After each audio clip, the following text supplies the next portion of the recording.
नमस्कार, आप सभी का स्वागत है। आज की इस वीडियो में हम बात करने वाले हैं हिंदी की पहली कहानी। इस चीज़ को लेकर बहुत विवाद रहा और हमने पिछली वीडियो में यह बात आपके सामने रखा भी था। एक टोकरी भर मिट्टी, इस कहानी की जो विधा है, इसमें पहली कहानी मानी गई सही अर्थों में, अर्थात कहानी के जो भी तत्व हैं, उन तत्वों के आधार पर इसे पहली कहानी मानी गई और कहानी का जो शीर्षक है, यही पूरी कहानी को भी बयां करता है। तो आइए आज इस वीडियो में हम इस कहानी की सारांश और समीक्षा पे बात करें। यह कहानी 1901 में छत्तीसगढ़ मित्र पत्रिका में प्रकाशित हुई थी और इस कहानी में केवल दो ही पात्र हैं, एक जमींदार और अनाथ विधवा। इसी पर केंद्रित यह कहानी है। इसमें दो गौण पात्र भी हैं, जिसमें जमींदार का वकील और विधवा की पोती है। यह कहानी एक ऐसे वर्गभेद पर आधारित है जिसमें एक तरफ संपन्न व्यक्ति है, दूसरी तरफ गरीब व्यक्ति है। जिस तरह आज भी ये आर्थिक विषमता समाज में बढ़ती चली जा रही है, इसके सामाजिक महत्व को बढ़ाती चली रही है। इस कहानी में जमींदार भी इसी बात का सूचक है। वह अपने महल का विस्तार करना चाहता है और अपने इस विस्तार में वह देखता है कि झोपड़ी उसके रास्ते में आ रही है। वह अपने हाथे का विस्तार देना चाहता है और यही वजह से वो झोपड़ी पर कब्जा करता है।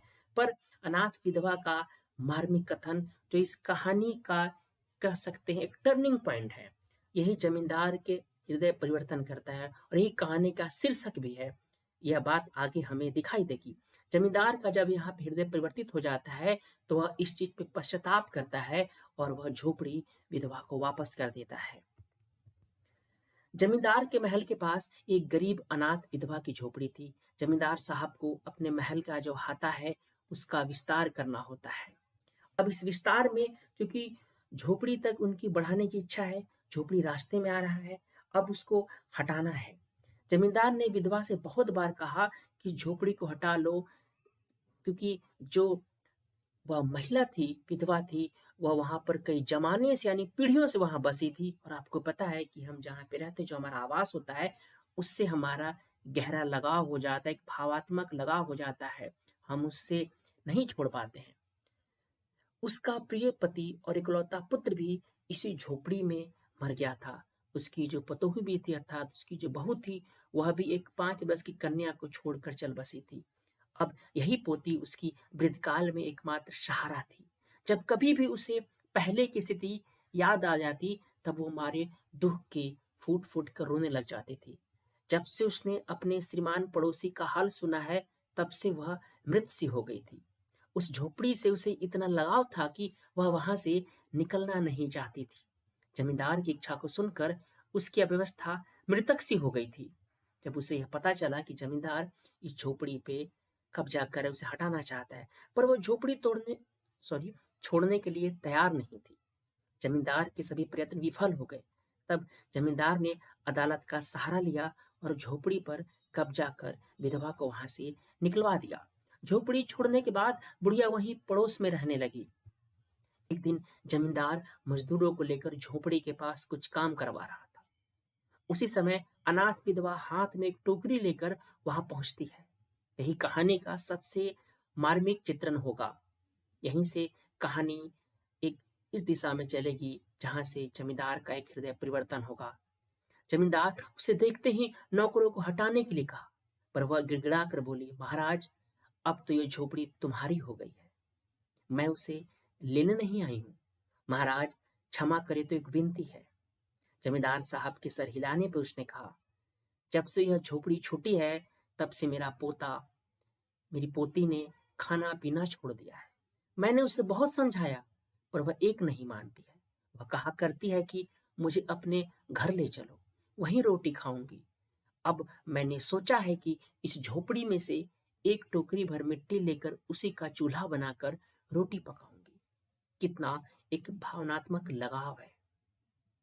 अपने घर, जहाँ पे हम रहते हैं, जहाँ पे हमारी स्मृतियाँ जन्म करती है। यह कहने से भरोसा है कि वो रोटी खाने लगेगी। महाराज, कृपा करके आज्ञा दीजिए तो इस टोकरी में मिट्टी ले जाओ। श्रीमान जमींदार ने मिट्टी ले जाने की आज्ञा दे दी।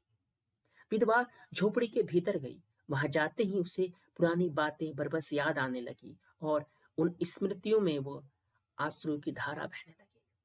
अपने उस आंतरिक दुख को किसी तरह वह संभाली और टोकरी में मिट्टी को भर लिया। टोकरी बहुत भारी हो गया था, जिसे वह उठा नहीं पा रही थी अपनी इस अवस्था के कारण। बुढ़िया श्रीमान से हाथ जोड़कर प्रार्थना करने लगी, महाराज कृपा करके इस टोकरी को हाथ लगाइए, जिससे कि मैं अपने सिर पर धर लूं। जमींदार इच्छा के विरुद्ध टोकरी उठाने लगता है, पर टोकरी हाथ भर भी ऊपर नहीं उठती है। यह देखकर अनाथ विधवा कहती है, महाराज नाराज ना हो तो आपसे एक टोकरी मिट्टी नहीं उठाई जाती है, और इस झोपड़ी में तो हजारों टोकरियां मिट्टी पड़ी है, उसका भार आप जन्म भर कैसे उठा सकेंगे? आप इस पर विचार कीजिएगा। यही वो उक्ति है जिसमें कितनी सहजता है, लेकिन तत्कालीन समय में वह जमींदार के वृत्ति खिलाफ विरोध ही तो करती है। और इस प्रकार यहीं से जमींदार का हृदय परिवर्तन होता है और वह झोपड़ी उसे वापस दे देता है। इस कथा की समीक्षा की जाए तो इस प्रकार एक बहुत ही संक्षिप्त कहानी है, लेकिन एक बहुत ही भावपूर्ण तरीके से अपनी बात को कहती हुई है।